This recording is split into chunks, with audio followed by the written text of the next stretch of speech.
And so I said, well, you're talking about a prior restraint against the New York Times, an order prohibiting us from publishing something. And he said, I'm just not going to argue with you. He said about semantics. He said, I'm just, as a courtesy, I'm letting you know we're going to be going there. And I said, well, I said, we're awfully busy over here right now, as you might imagine. And in that particular case, it was Southeast Asia. Bottom line is I studied about it at Harvard College and came to understand all the details of how that thing came to pass and what was going on there. So in the 60s. In the 60s, that's right. So I did part of my junior essay on Vietnam and ended up becoming the chief research assistant for Professor Jerome Cohen, who was the head of the International Law Department at Harvard, writing a major book against the war in Vietnam. So I knew all about this. And so when I came out of law school and ended up finding myself being one of the legal counsel for the New York Times to get to publish all 47 volumes of the Pentagon Papers, I was one of the few people alive that actually read them. Yeah. And so we were having to make determinations as to what portions were going to be published in what order in the New York Times, so that we were involved in that at our law office. And who was Ellsberg again? Like, what was his role? Dan was actually a gung ho Vietnam military advisor in the United States Marine Corps, and then he had gotten seconded to the Rand Corporation down in was it where are they, down on the beach down there and down in L.A. Anyway, Malibu. They're based down there, and so he became nice location. Yeah, right. Good territory. So he ended up being a consultant for them, and he helped work on the Pentagon Papers, drafting them all up, doing a deep, dark review of the history of the Vietnam War and what was really going on. And he became totally disenchanted with the cause. And he realized that more and more tens of thousands of people were going to be dying on both sides of this, and so he ended up deciding he was going to Xerox a whole set of all 47 volumes of the Pentagon Papers that were top secret classified papers, and he brought them to the New York Times to Neil Sheehan. Actually, he brought no relation, but brought him to him, and then they brought them to Lord Day and Lord, their law firm, to get their agreement that they would protect them in publishing them. And Lord Day and Lord threatened to turn them into the FBI, actually, if they didn't turn the documents back over immediately. So Jim Goodell called me at the Cahill firm where I was, because I had mentioned I'd known him from doing the briefs for the New York Times in the right of journalists to protect their confidential news sources case. So the bottom line is we agreed to represent him. I was in the meeting with Jim Goodell and Floyd Abrams and myself and Eugene Scheinman. We sat in Floyd Abrams' office, and Jim Goodell pulled the chair up and started telling us what they had. And Jim asked what we should do with these papers, and I said, publish them. Yeah. I said the only decision you need to decide is the size of the font on the front page. I said, that's what I said. And he said, well, what's going to happen? I said, oh, well, given Meathead Mitchell, who's the Attorney General, who's a fucking bond lawyer, I said, who thinks the Constitution is a ship that sits in the harbor in Boston. I said, I said, he'll probably try to threaten you, and Punch Sulzberger and the rest of the folks on the board of editors. And he said, like, with what? What would they charge us with? And I said, well, if we're lucky, espionage. And he said, lucky espionage. I said, yeah. I said, U.S. v. Gorin. There's an old case, U.S. v. Gorin. They in order to prosecute you for espionage, they have to prove scienter, have to prove an evil intent, that you're actually intending to damage the national security of the United States. They can't. They're never going to be able to establish that. So I said, let's print these things. And Floyd Abrams, the partner, kept saying, wait a second. This is just a first-year associate here. He's just brand new. This isn't the opinion of the firm, but Jim Goodell was very happy with the proposal. So we went forward and started publishing. Went for 13 days from start to finish. We published for 3 days. And then I get a telephone call from Whitney North Seymour, who was the United States Attorney for the Southern District of New York. He calls me on the phone. He says, hello, Mr. Sheehan? I said, yes. He says, this is Whitney North Seymour. And I said, Whitney North Seymour. He said, am I supposed to know who you are? It'll come to me. He said, I'm the United States Attorney for the Southern District of New York. I said, oh, right. And he said, he said, I'm calling you up. He said, because, I'm calling you as a courtesy to ask you to advise your client to stop publishing these papers. And I said, well, thank you very much. I said, but I'm not going to do that. He said, well, but you're obliged to tell him that this is an offer to avoid litigation. I said, I don't care. I said, that's what we do over here. We do litigation. That's what the Cahill firm is, And he said, well, it's a matter of courtesy. I'm trying to ask you to ask them to stop publishing voluntarily. I said, no, I'm not going to do that. And he said, but you're obliged to do that. I said, no, I'm not. I said, so don't kid me. And he said, well, then I need to instruct you that we're going to be going over to Judge Murray Gerfind tomorrow at 1 o'clock in the afternoon and to be seeking a temporary restraining order against the New York Times if you don't voluntarily agree to cease publishing. And I said, you're talking about a prior restraint. A prior restraint against the New York Times? He said, well, I'm not here to quibble with you about language. He said, English with that. What do you mean? It's a violation of the First Amendment. Okay. It's a flat out prohibition, under the First Amendment.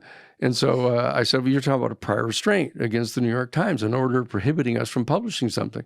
And he said, I'm just not going to argue with you. He said about semantics. He said, I'm just, as a courtesy, I'm letting you know we're going to be going there. And I said, well, we're awfully busy over here right now, as you might imagine. I said, we got a lot of things to do here, I said, so I said, I'll let Floyd know, that you're going to be there.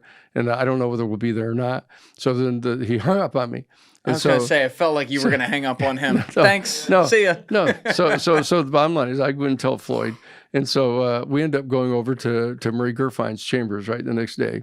And we're in chambers and, he's all robed up in chambers. And so we're sitting there and the Whitney Seymour's there and Floyd is there, Floyd Abrams, myself, Gene Scheinman. We had, actually we had Larry McKay there, who was the senior partner at Cahill.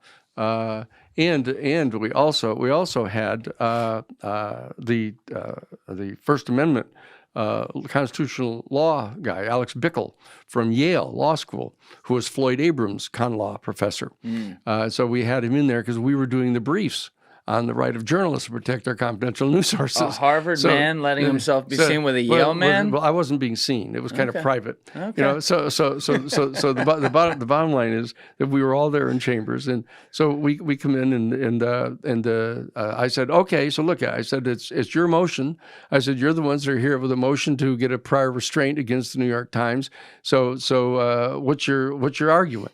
So Whitney Seymour says, well, Your Honor, he said, there's information in these papers that if it were publicly revealed would irrevocably damage the national security of the United States. So I said, like what? And he said, well, I can't tell you. I can't tell you because it's classified. And I said, well, if you're here to try to get a motion to get an injunction against the New York Times predicated on that assertion, you have to be able to provide some evidence to it. So Judge Gerfind says, well, what about me? He said, if you're going to ask me to get an injunction against the New York Times, you ought to be able to at least share the information with me. And if Seymour says, no, I'm sorry, Your Honor, we can't share it with you either because you don't have the adequate security clearances. So I said, good. Are we done here? You got the burden of proof here. You aren't going to offer any evidence whatsoever to support your assertion. And I said, moreover, let me make it clear that even if your assertion is true, that the court doesn't have any jurisdiction to enter an injunction against the New York Times. And the judge looked at me and said, what? He said, well, we don't have any jurisdiction. I said, there's no law. Well, what's the statutory authority? Where's your jurisdictional authority? You're arguing as the Justice Department to the court that they have jurisdictional authority to enter this order against us. And he said, well, it's kind of like an inherent authority that the government of the United States must have the authority to be able to stop the publication of top secret classified documents. And I said, no. I said, and you know why you have no statutory authority? And he said, why? I said, First Amendment. It says, the Constitution, you got to understand the Constitution, the First Amendment of the Constitution doesn't just say, oh, the government of the United States can't violate your First Amendment rights. What it says is the United States government, as constituted by this document, has no authority whatsoever to interfere in the exercise of free press. So it's the government, the very government that you're soliciting here, the court, it doesn't have any authority to do that. you know? And the judge said, well, I don't know about that. He said, and I said, well, we do. We do. It's the New York Times. And he said, well, look, he said, let me ask this. He said, since Witten or Seymour isn't going to be providing counsel here to the court, Mr. Abrams, he said, I'm assuming that your firm is in possession of a set of these 47 volumes. I said, excuse me, Your Honor. I said, you can assume anything you want. I said, but we're not acknowledging that we have a copy of these files at all. Never seen it in my life. And he said, yes, Mr. Sheehan. He said, but Mr. Abrams, what I want to do is I want to ask as a courtesy to the court, would you please provide a copy of these 47 volumes to the court so that I and my law clerks, untutored by Mr. Seymour, can at least look through the papers, and unless there's anything in there that strikes us as clearly, irrevocably damaging the national security of the United States, then I would not have any authority to really impose an injunction. And I said, absolutely not. I said, we're not going to. And Floyd Abrams said, excuse me. He said, yes, as a courtesy to the court, we'll do that. I was totally flabbergasted that he was going to do that because they didn't have a leg to stand on. They didn't have a single piece of information or evidence to support their case. But Floyd said he would agree to do that. And so then Judge Marie Gerfine says, okay, in further spirit of cooperation, he said, could you please voluntarily agree to stop publishing the papers while my law clerks and I have a chance to review these? It'll only be a matter of a few days. I said, absolutely not. I said, that's not going to happen. We're not going to do that. And here I am, a first-year law just coming into the firm. I'm here saying this, and here's Floyd going, And so the judge said, well, then in any case, I'm going to enter an injunction against the New York Times, prohibiting you from continuing to publish until I have an opportunity to review this with my clerks, right? So he ended up issuing the injunction. And in your opinion, against the First Amendment? Totally against. So I said, well, we're going to be appealing, immediately. And he said, well, look, it's only going to take a couple of days for me to go through this. He said, so if you just hold up on your appeal, to just give me a couple of days. And so we go back to the office, and we had to have the discussion as to whether we'd file an immediate appeal or we were going to let Murray Gerfine and his guys go looking into the documents for a couple of days. But we knew that we had extraordinary pressure on him, to have to do this as rapidly as possible because there'd never been anything like this, an injunction against the New York Times prohibiting us from publishing something. So they decided that given the exigencies of the circumstances, we'd leave that pressure on him. So he buzzed through these things. Within 2 days, he calls back and invites us back over. We come back over, and he said, look, given the pressure of time, he said, and without any counsel from the government, we haven't been able to discern anything here in the documents that we think would irrevocably damage the national security of the United States. So I'm lifting the injunction. And William R. Seymour says, Your Honor, we'd like to have you put a stay on that so we can go upstairs and potentially get a ruling from the Circuit Court of Appeals on this. And the judge said, no, I'm not going to reimpose this thing. Said, you can go try to get an injunction if you can. So he runs upstairs. We follow him upstairs, and he goes upstairs in the federal courthouse. We're following him up the stairs, and we get up and they go into the chambers. And it was the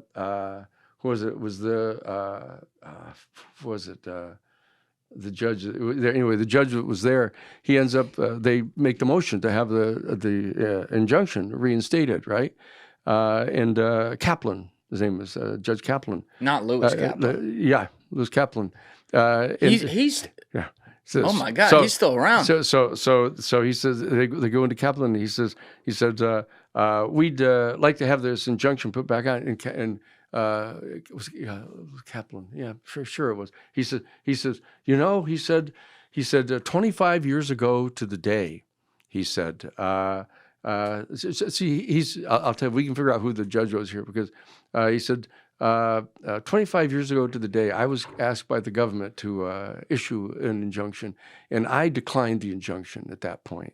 He said, and I've often wondered about whether that was the right thing to do.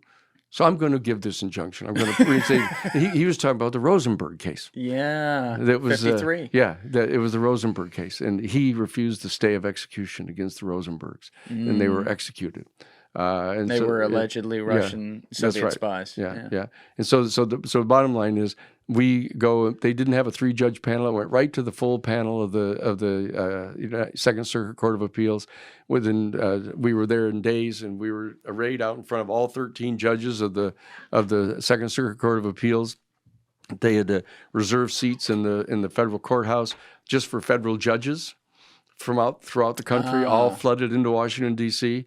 to come into New York City to come to the Second Circuit Court of Appeals, and they brought their law clerks with them. It looked like a reunion of our Harvard Law School classes. It looked like, Not Yale.